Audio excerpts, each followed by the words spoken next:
Welcome back. Ngasigi video se jalebi hobagi video ne jalebi hobai video budi hana budi hap kharbane ado aham baida ina sangom afamba sina bane ngasigi se sangom afamba haptana tobane ado hape check tobiyo mayam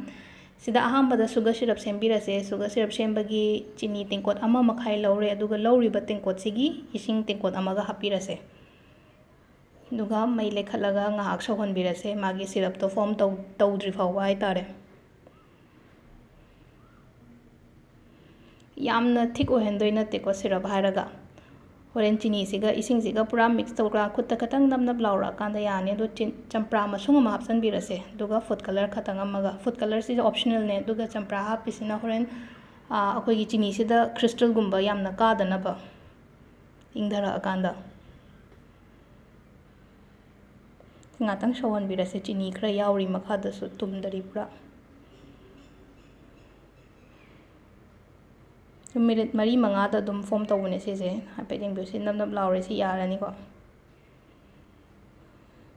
si muthalaga makum khumjalaga side am da thambiro dum saraga leina ba duga batter sembagina sida maida khara laure changai se amu irake makada fazana duga ising khra hapaga tot hobirase ising amutang da zoro zoro hijan bigano नत्रगदी मही खंगलांग लांगी बसु याय कितंग कितंग हापगा थाना तोटपिरो अदु ममांग the सोयेना हारक प यावबदो अमक हाइपेट मागी कैनोसे consistency हाइपेट यंगबियो को मही यामना लांगगदी अमक मचे मचे सेगायगनी जलेबी दो फजना ताव यारोय अदुना यामनसु मही लांगहन बिगनो अदुगा यामनसु नंगहन बिगनो दुगा मिक्स तौबजो फजना मागी कैनोगुंबा मचेट मचेट यावरसे अमता यावदनबा लम्सगुंबा कैगुंबा सुगुंबा मैम से अमता यावहन बिगनो फजना नैबियो सिसे चेंग बियो सुमाइना सिगी सिगी कंसिस्टेंसी से तारकांदा अखोगी जलेबीदो सोरोयगो यामना लांगबसु ओइद्रे यामना नंगबसु ओइद्रे सिसे यारनी अदुगा संगोम अफंबा fungi फंगदेन हाइबदो संगोम अफंबगी महुत्ता ngasi sida champra oin hapiro champra mahi chamas ani katang mahi lokthokpiro duga chumthoga phajana maru gumba maprang gumba amta yaudana ba aduga food color kitang pinch kum high tar pinch of machu do phajana ba sisu optional ne hapasu ya haptrasu ya siloina mix tobirase दुगा सिगी mix तौरिंगाई सिगी timing सिदा थाव सालगा थंबिरो सिदा Koyna baking soda हापकनी को baking soda से हेक हापगा अदुम अथुबिदा जलेबीदो तावबो होबो यानबा baking soda से हापकांदा अमख कोंगोन कारगा कनो तौरकनी बांका अमोइना संदोरकनी बा खोगी बैटर से दुना टाइमिंग दो याम कानादनबा अमख से हापगा दुम थुना जलेबीदो तावबो होबो यानबा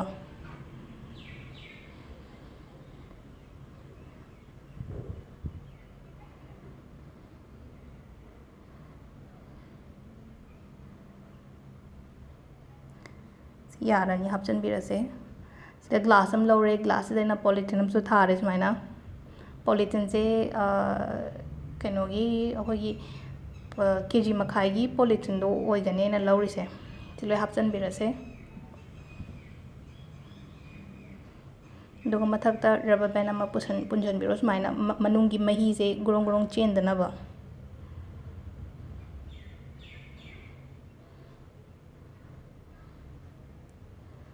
थाव से सारगदी लेरे दो मई खतंग लेथरे मई याम कल्लगदी अमख तासन बकांदा तासलु यारो को सुमाइना राउंड से सेम कांदा लोई संदोरकनीबा अदुना मई से हाइपेट मीडियम द थंबिरागा सारा मतुंग द थाव से साइ तोत्रगा लोई तौबिरसे हेक अहाम होबददी तावदी यागंदमने कया आइसु सुम तौरगा तारे अहाम सोइबा यावे दुम अदो अमुक अनिरक तौरगदी कैसु सोइदबने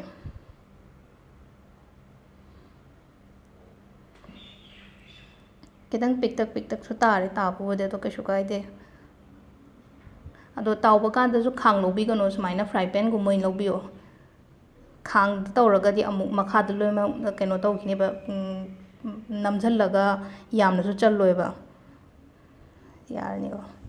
ꯉꯁꯥꯏ ꯑꯩꯈꯣꯏꯅ ꯊꯝꯈꯤꯕ ꯁꯨꯒꯔ ꯁꯤꯔꯞꯇꯣ ꯁꯤꯗ ꯂꯩꯔꯤꯁꯦ ꯁꯤ ꯁꯥꯁꯨ ꯁꯥꯔꯤꯁꯤꯗ ꯍꯥꯏꯐꯦꯠꯇꯪ ꯊꯥꯗꯕꯤꯔꯁꯦ ꯂꯣꯏꯅꯃꯛ ꯃꯌꯥꯝꯁꯦ ꯊꯥꯗꯕꯒ ꯁꯦꯀꯦꯟ 10ꯒꯨꯝꯕꯗꯪ ꯊꯝꯕꯤꯔꯒ ꯐꯠ ꯂꯧꯈꯠꯄꯤꯔꯣ ꯁꯤ ꯃꯌꯥꯝꯁꯦ ꯌꯥꯝ ꯄꯠꯊꯈꯤꯗꯅꯕ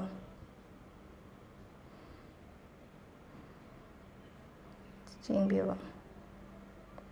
ꯃꯅꯨꯡꯁꯤꯗ ꯂꯣꯏ ꯆꯪꯉꯦ ꯑꯩꯈꯣꯏꯒꯤ ꯆꯤꯅꯤꯁꯦ ꯖꯦꯂꯤꯕꯤꯁꯤꯒꯤ ꯃꯅꯨꯡꯗ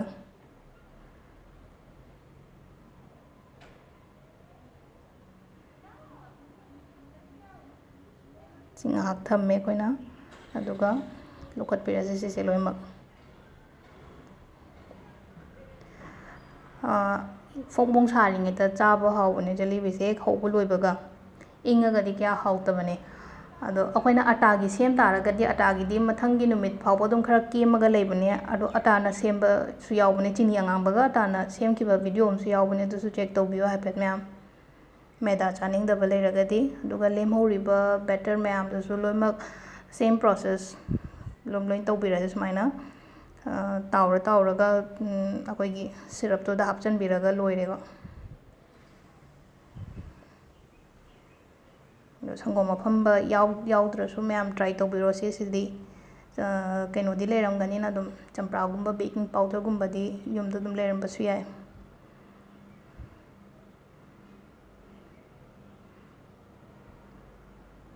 ꯂꯣꯏꯅꯃꯛ ꯂꯣꯏꯔꯦ ꯑꯩꯈꯣꯏꯒꯤ ꯐꯅꯌꯥꯝ ꯊꯣꯛꯑꯦ ꯖꯦꯂꯤꯕꯤ ꯉꯁꯥꯏꯒꯤ ꯑꯩꯈꯣꯏꯅ ꯇꯦꯡꯀꯣꯠ ꯃꯆꯥ ꯑꯃꯈꯛ ꯂꯧꯈꯤꯕꯗꯣ ꯃꯦꯗꯥꯗꯣ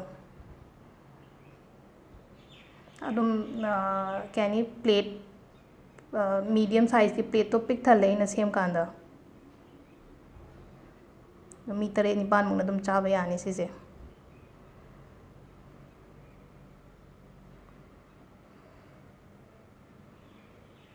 ꯁꯤꯗ ꯂꯩꯔꯦ ꯑꯩꯈꯣꯏꯒꯤ ꯉꯁꯤꯒꯤ ꯖꯦꯂꯤꯕꯤꯁꯦ ꯃꯌꯥꯝ ꯌꯨꯝꯗ ꯇ꯭ꯔꯥꯏ ꯇꯧꯕꯤꯌꯣ ꯏꯟꯒ꯭ꯔꯤꯗꯤꯌꯦꯟꯉꯩꯁꯨ ꯑꯗꯨꯝ ꯐꯪꯉꯝꯒꯅꯦꯅ ꯈꯟꯕꯗ ꯊꯦꯡꯛ ꯌꯨ